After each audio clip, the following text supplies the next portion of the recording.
बिस्मिल्लाहिर्रहमानिर्रहीम अस्सलामु अलैकुम रहमतुल्लाह। Chief election commissioner Sikandar Sultan Raja जो कि इस वक्त अपनी मुद्दत मुलाजमत मुकम्मल होने के बाद एक किस्म का अनऑफिशियल, ये पाकिस्तान में पहली मरतबा हो रहा है कि एक्सटेंशन तो मिलती, हर बंदे को यहाँ पर एक्सटेंशन का शौक़ है। हर बंदा यहाँ पर चाहता है कि मुझे जब कोई ओहदा मिल जाए तो उस पर एक्सटेंशन मिलती जाए, मुझे फिर ओहदे से हटाया ना जाए, मुझे फिर ओहदे से फ़ारग ना किया जाए। बिल्कुल इसी तरीके से अब ये जो chief election commissioner Sikandar Sultan Raja है, ये इसके ओहदे की म्याद इस साल के शुरू में जनवरी के महीने में ख़त्म हो चुकी है, ख़त्म हो गई। ख़त्म का मतलब कि उसके बाद इसको घर जाना चाहिए, उसके बाद इसको ओहदा छोड़ देना चाहिए, उसकी जगह नया चीफ़ इलेक्शन कमिश्नर आना चाहिए। लेकिन एक अनऑफिशियल किस्म की chief election commissioner Sikandar Sultan Raja को एक्सटेंशन दी हुई है।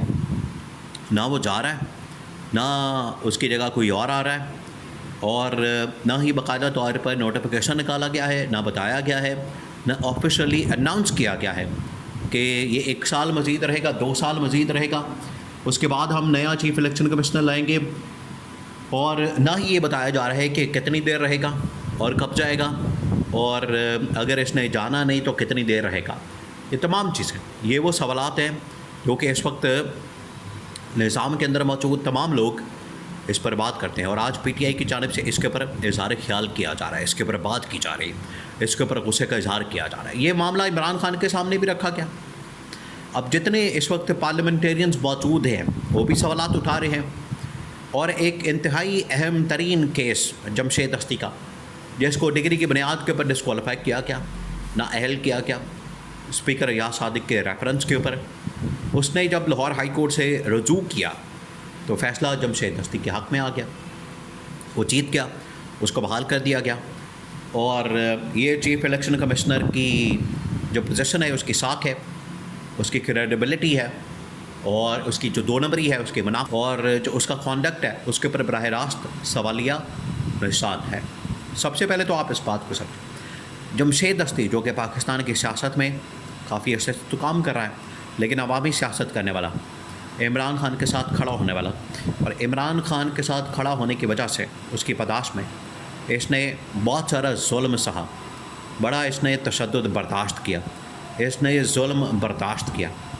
और उसका लेवल ये है जुल्म का जमशेद हस्ती के ऊपर कि उसके घर में घुस के हमला किया जाता है, उसको मारा जाता है, उसके बीवी बच्चों के ऊपर हमला किया जाता है, उनकी इज़्ज़त को पामाल किया जाता है, इज़्ज़त के ऊपर हमला किया जाता है।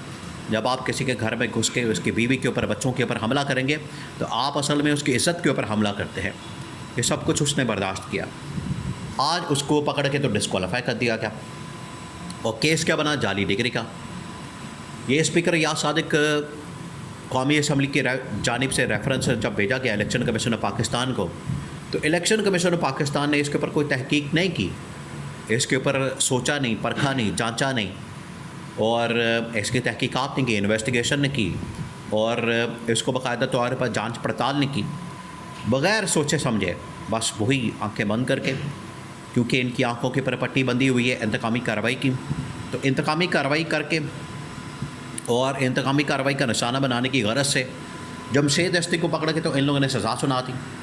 जमशेद हस्ती को डिस्क्वालीफाई कर दिया। उसने जाके जब रजू किया लाहौर हाई कोर्ट से, तो वहाँ से उसको रिलीफ मिल गया, वहाँ से उसको अपनी सीट के ऊपर बहाल कर दिया गया, और ये जो डिस्क्वालीफिकेशन थी इसको ख़त्म कर दिया गया। अब मामला ये है कि ये बराह रास्त क्वेश्चन है कि इसके ऊपर चीफ़ इलेक्शन कमिश्नर के ऊपर। अब चीफ़ इलेक्शन कमिश्नर इसमें फंस गया, तो पीटीआई ने ये फ़ैसला किया। पीटीआई देखें आजकल बहुत ज़्यादा अंडर प्रेशर है, पीटीआई के ऊपर बड़ा प्रेशर डाला जा रहा है, पीटीआई के ऊपर इस वक्त बहुत ज़्यादा दबाव है, सज़ाएँ दी जा रही हैं, डिस्क्वालीफाई किया जा रहा है, क्योंकि एक तरफ जैसी सज़ा अनाउंस की जाती है, सज़ा दी जाती है, किसी को 10 साल, किसी को 5 साल। अभी अपोजिशन लीडर उमर अयूब खान, शिबली फराज, उससे पहले पंजाब असम्बली के अंदर मलिक अहमद खान भज्जर को डिस्क्वालीफाई किया गया, सज़ा सुनाई गई, उसके ख़िलाफ़ भी उसको भी डी नोटिफाई कर दिया गया है, और वहाँ पर आने वाले दिनों में, चंद दिनों में इलेक्शन अनाउंस कर दिए जाएंगे।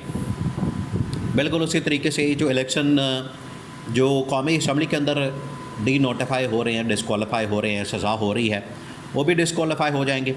तो वहाँ पर भी इलेक्शन अनाउंस करेंगे। अब जैसे ही वहाँ पर इलेक्शन अनाउंस किए जाएंगे तो इलेक्शन कमीशन फौरी तौर पर इनको पहले डी नोटिफाई करेगा, डिस्क्वालीफाई करेगा, उसके बाद इलेक्शन अनाउंस करेगा।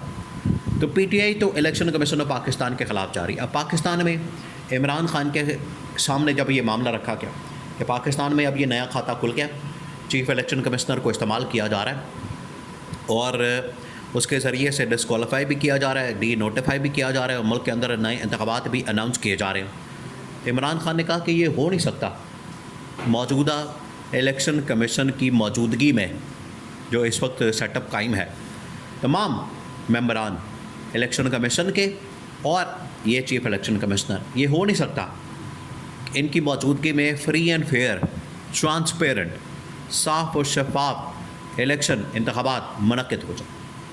अभी आपने देखा ये जो सेनेट के इंतखाबात हुए उसमें ट्रांसपेरेंसी थी नहीं थी, वहाँ पर भी मुकमका किया गया, 2 नंबरी की गई। और ये 2 नंबरी जब आप करेंगे, मुकमका करेंगे, तो आप इसका मतलब है कि उनको ताकत फराहम करेंगे। फिर आपके ख़िलाफ़ देखिए किस तरह से उन लोगों ने क्रैकडाउन किया। तो election commission of Pakistan, Imran Khan ने कहा कि इसके ख़िलाफ़ तो बाकायदा तौर पर कैंपेन की जाए, रेफरेंस दायर किया जाए, अदालतों से रुजू किया जाए, सुप्रीम कोर्ट पाकिस्तान के अंदर इसके ख़िलाफ़ पटिशन दायर की जाए। और जब आपने निकलना है एहतजाज के लिए, प्रोटेस्ट के लिए, तो जहाँ पर आपने डी चौक में, वज़ीर-ए-आज़म हाउस के बाहर, पार्लियामेंट के बाहर, कौमी असम्बली, सूबाई असम्बलियों, तमाम के तमाम शहरों के अंदर जब आपने एहतजाज करना है, प्रोटेस्ट करना है, तो आपकी जानिब से एक रैली इस इलेक्शन कमीशन पाकिस्तान के दफ्तर के बाहर भी निकाली जानी चाहिए और चीफ़ इलेक्शन कमिश्नर को निशाने पर रखना चाहिए और उसके ख़िलाफ़ भी आपने भरपूर अंदाज में एहतजाज करना है ताकि लोगों को पता चल सके कि 8 फरवरी से पहले जिस तरीके से धांधली की गई, प्री पोल रिगिंग, फिर पोलिंग वाले दिन रिगिंग की गई, फिर उसके बाद आज तक ये धांधली का सिलसिला जारी है।